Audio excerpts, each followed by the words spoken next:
أبا عبد الله يا أبا عبد الله.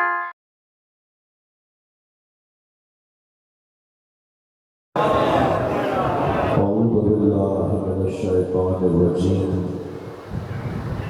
بسم الله الرحمن الرحيم.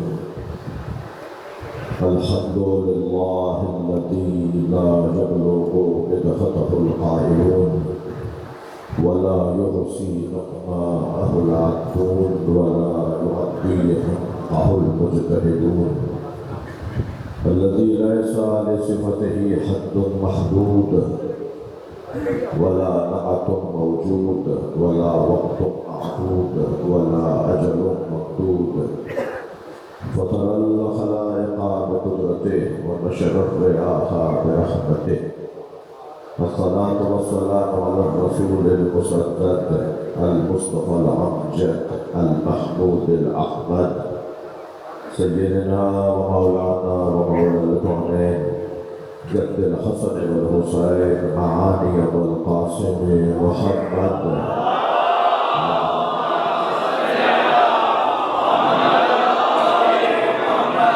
وآله الطيبين الطاهرين المعصومين الذين قال الله إنما يريد الله ليذهب عنكم رجس أهل البيت ويطهركم تطهيرا.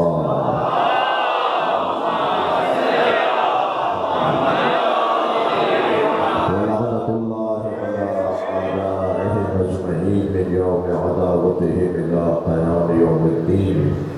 أما بعد، قال الحكيم في القرآن الكريم: بسم الله الرحمن الرحيم.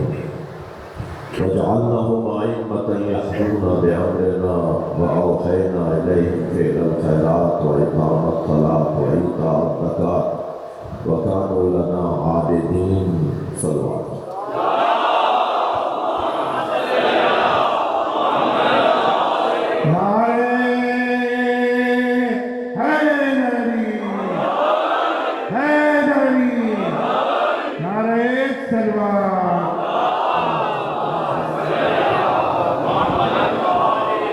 سورہ مبارکہ الانبیاء کی 73ویں آیت اللہ مقام امامت کو بیان کر رہا ہے. امام ہادی رہنما اللہ بناتا ہے. اللہ کا کام نبی، رسول، امام، خلیفہ، حاکم بنانا اللہ کا کام ہے. کام اللہ کا بنانا ہے، امت کا ماننا ہے. انسان کو اللہ کے بنائے ہوئے نظام کو تسلیم کرنا ہے. ہم اپنا ہادی اس لیے نہیں چن سکتے کہ کیوں ہم دل میں گزرنے والی کیفیت، سینوں میں موجود خیالات کو نہیں جانتے. تو جب ہم جانتے نہیں ہیں تو پھر ہم اسے ہادی کیسے بنا سکتے ہیں؟ ہادی وہی بنائے گا کہ جو یعلم ما تکن صدورہم وما یعلنون، جو یہ جانتا ہو کہ سینے میں کیا گزر رہا ہے، اور سینے میں گزرنے والی چیز کو، سینے میں موجود خیالات کو، سینے میں موجود حالات کو، ذہن میں موجود خیالات کو صرف اور صرف اللہ جانتا ہے. اور اللہ جانتا ہے، اس کا مطلب یہ ہے کہ اللہ جانتا ہے، اللہ کی چیز ہے، اب وہ جسے چاہے وہ چیز دیتے. یہ ایک بحث اپنی جگہ مستقل ہے. اور اسی بحث سے جب گریز لیتے ہیں تو پھر مولا علی سے مدد مانگنا، اہل بیت سے توسل کرنا، یہ سب اسی بحث سے گزر کر یہی روایت گفتگو ہے، یہی روٹ ہے گفتگو کا، یہی بحث کا روٹ ہے جو علمی طور پر ہمیں علم کلام میں پڑھایا جاتا ہے. یعنی یہ طے ہے کہ علم اللہ کا ہے، یہ طے ہے کہ ملک اللہ کا ہے، یہ طے ہے کہ رزق اللہ کا ہے، یہ طے ہے کہ غیب اللہ جانتا ہے.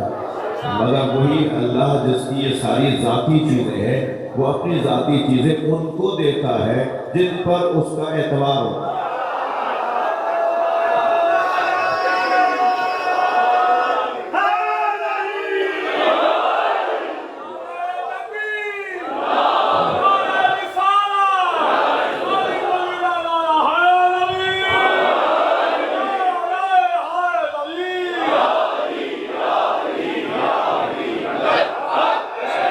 توجہ کرنے کا بول رہا.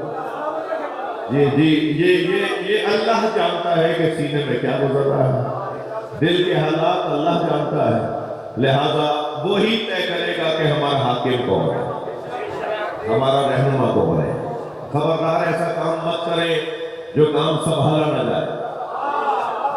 جہاں جہاں یہ کام کیا گیا وہاں حالات خراب ہوئے. اور یہ جو عزادارہ نے امام حسین کا مجمع ہے، یہ جو ممبر ہے، یہ اپنے عقائد کا دفاع کرنا بھی جانتا ہے اور اپنے عقائد کے اندر الحمدللہ مضبوط بھی ہے. اور سب سے زیادہ برداشت اور تحمل مزاجی جس جگہ سکھائی جاتی ہے اسے امام بارگاہ کہتے ہیں. ایک صلوات ہدیہ کریں محمد.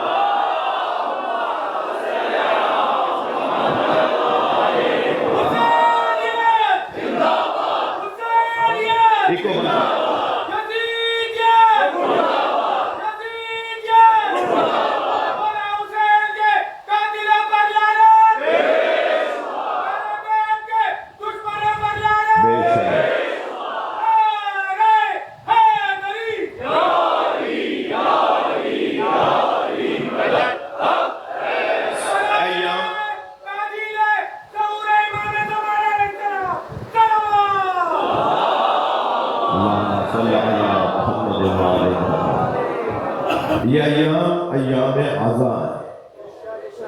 ایام یوم کی جمع. عزا کا ترجمہ ہماری زبان میں ہے صبر.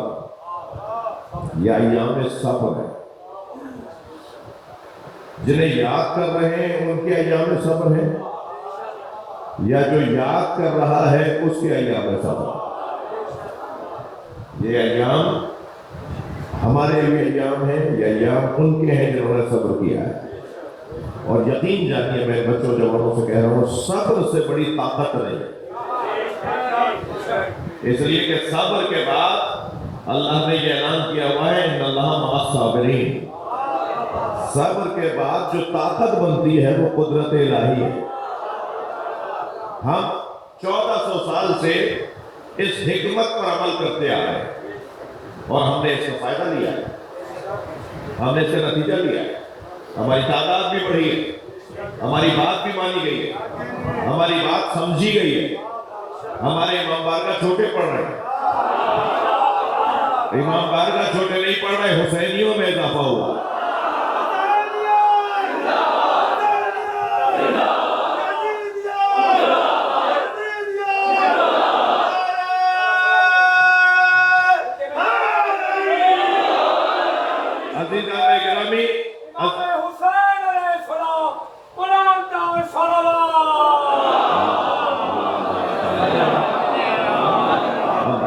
وقت میرے پاس کم ہے مگر ان کی عقیدتیں تو کم نہیں ہیں، تو ان کا بھی احترام رکھنا ہے اور بات بھی کسی حد تک پہنچانی ہے.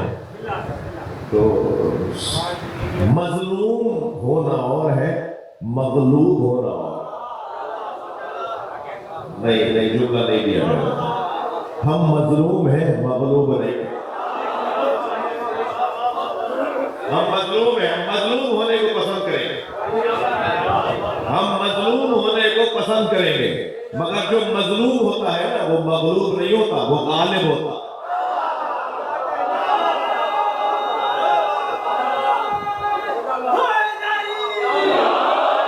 مظلومیت کے ذریعے سے جو غلبہ ہے نا، اس سے بہتر حکمت ہی نہیں، اس سے بہتر دانائی ہی نہیں. تاریخ تشیع مظلومیت کی تاریخ ہے، اور مظلومیت کے ساتھ مغلوبیت نہیں ہے. ہمیشہ ہم غالب رہے ہیں، ہمیشہ ہم حاکم رہے ہیں. یعنی حاکم مملکت کی حکومت نہیں، ذہنوں کی حکومت، سوچ کی حکومت، نظریے کی حکومت. ہمیں کوئی نہ بتائے کہ عقیدہ توحید کیا ہے.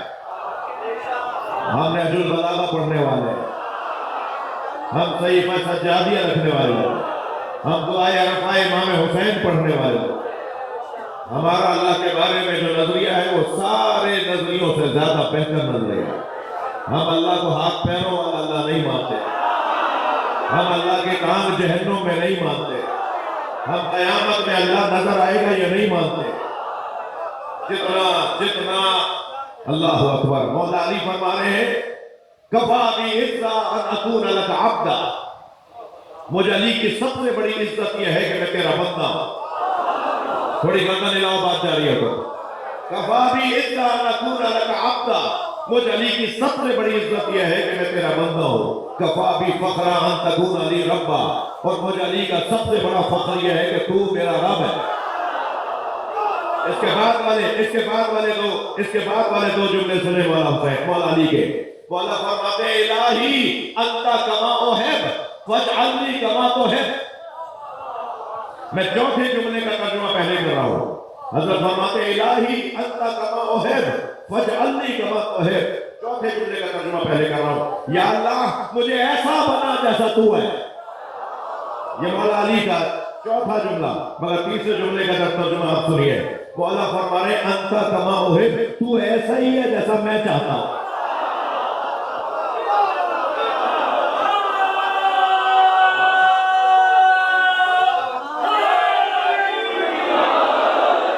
یہ جملہ علی مولا کے علاوہ کسی نے بولا ہی نہیں. یا اللہ تو ایسا ہی ہے جیسا میں چاہتا ہوں. کون بتائے گا کہ اللہ کیسا ہے؟ بھائی بولو, بات کرو نا مجھ سے. کون بتائے گا کہ اللہ کیسا ہے؟ تم بتاؤ گے جیسے تمہیں خود نہیں پتا تم کیا ہو.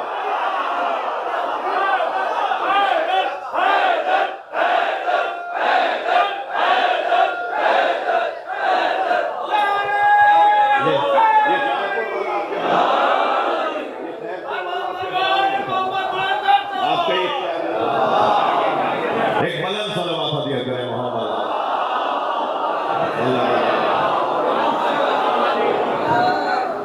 مجلس پڑھنے دو, پھر جب میں تھوڑا سا پڑھ لوں تو پھر ٹھیک ہے. کوئی ناراض تو نہیں ہوگا اس کو. اس کو میں کہہ سکتا تھا اور کسی کو کہتا تو پتہ ہی نہیں ہوتا کہ کیا کرے گا. اس کا پتہ یہ خود نہیں کرے گا کچھ. باقیوں سے میں نے معافی مانگ لی. ایک صلوات پڑھے گا محمد. مل کر صلوات پڑھنے تو مجلس پڑھا.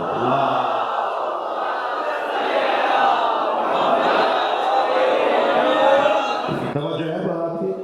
بات بہت روشن ہے عزیزو. صبر سے بڑی طاقت نہیں ہے. یہ ایام عزا ہے اور سب سے بڑے صابر کا دن ہے. سب سے بڑے صابر کا دن. لہذا اس علاقے کے اندر ہر سال کچھ نہ کچھ باتیں, کچھ نہ کچھ خبریں, کچھ نہ کچھ مسئلے مسائل. اس جلوس سے پہلے اس مجلس کے ایام میں میں اپنے ان سنی بھائیوں کے لیے دعا گو ہوں جنہوں نے میٹنگز میں, ملاقاتوں میں آج کے دن کے حوالے سے اپنی برداشت اور اپنی تحمل مزاجی کا اظہار کیا ہے. اور اسی طرح ہم میٹنگ سنی ہے علماء اہل سنت سے بھی, ان کے اداروں میں بھی, ان کے مدرسوں میں, ان کے مسجدوں میں, ہمارے دوستوں کی, بدر بھائی کی, شوکت بھائی کی, ان کے رفقا کی. میں ان کے لیے دعا ہوں.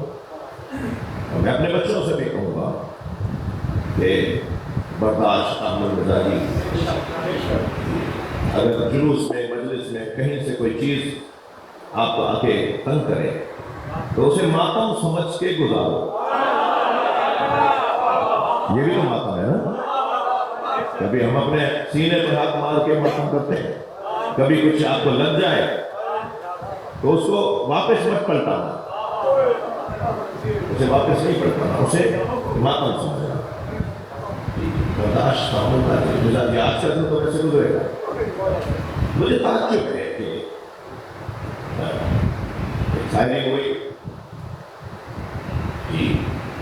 ناگوار بات ہے, سب نے مذمت کی ہے, اس کی FIR بھی کر گئی ہے. کیوں ہوا ایسا؟ کس نے کیا ایسا؟ پتہ ہے ہمیں کس نے کیا ہے؟ ہمارے دوستوں نے کیا ہے، مگر کیوں ہوا ایسا؟ الحمدللہ ہمارے دوستوں نے حکمت سے کام لیا، سمجھداری سے کام لیا۔ پھر چند لوگ بیٹھ کر ایک ویڈیو ڈالتے ہیں کہ کسی گھر کے اندر کوئی نام لکھے ہوئے ہیں، کسی گھر کی کھوج لگانا تو ہمارا کام نہیں ہے۔ کسی کے گھر میں گھس کے تم ویڈیو بناؤ، پھر اس کے گھر کی کوئی چیزیں وائرل کرو اور پوری قوم کے اوپر اس کا ملبہ ڈال دو، اس کا ذاتی فیل ہے۔ جی ہم کہتے آئے ہیں، کہتے رہے کہ اہل سنت کے مقدسات کی توہین کرنا ہمارے لیے جائز نہیں ہے، مگر جو لوگ تمہارے یہاں ہی مقدس نہیں ہیں، تم بہانے بناتے ہو، تم اسے عنوان بناتے ہو، تم اس کو لے کر ایک جو ہے وہ بلوا مچاتے ہو، ایک وبا، ایک شور مچاتے ہو، ایک گھر کی وہ بھی نہیں معلوم کہ کون ہے۔ ایک بندے کا غلبہ، ایک بندے کا کام، ایک بندے کا عمل جو ہے پوری قوم تو اس کا جواب نہیں دے گی۔ اس لیے میں شیعہ برادران سے بھی گزارش کر رہا ہوں، سنی برادران سے بھی گزارش کر رہا ہوں کہ حکمت سے، سمجھداری سے، تحمل مزاجی سے ساری دنیا کے سنی مل کے شیعوں کو ختم نہیں کر سکتے، اور ساری دنیا کے شیعہ مل کے سنیوں کو ختم نہیں کر سکتے۔ ختم بدنوں کو نہیں کیا جاتا ہے، سوچ کو کیا جاتا ہے۔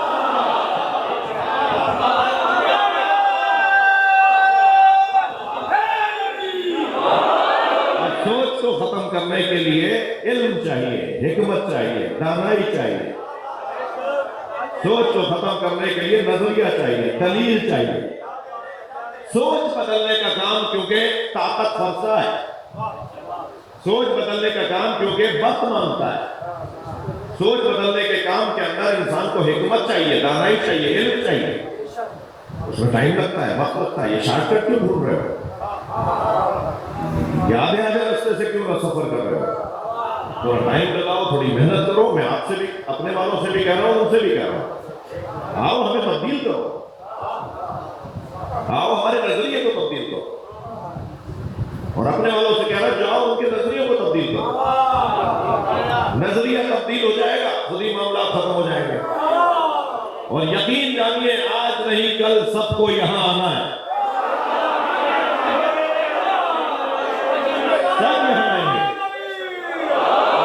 اور جو پہلے آئے ہوئے لوگ ہیں انہیں میزبانی کرنی ہے، انہیں ہمت کرنی ہے، انہیں دسترخوان بچھانا ہے، انہیں استقبال کرنا ہے۔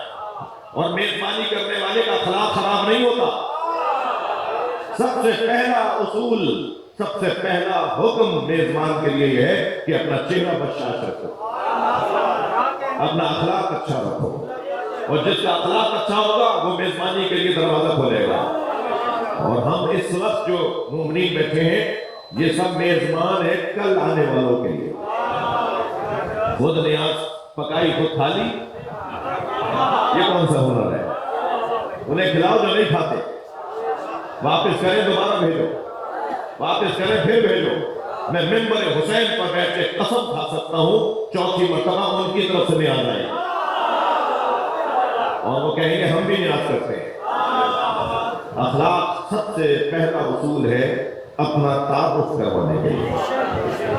ہم سب سفرائے ذکر حسین ہیں، خاص طور پہ جنہوں نے کالے کپڑے پہنے ہوئے ہیں، جنہوں نے نہیں پہنے ہوئے مگر وہ کالے کپڑے والے ہیں، یہ میری مراد یہ ہے عزادار میں ہم سب اس حلیے والے سفیر ذکر حسین ہیں۔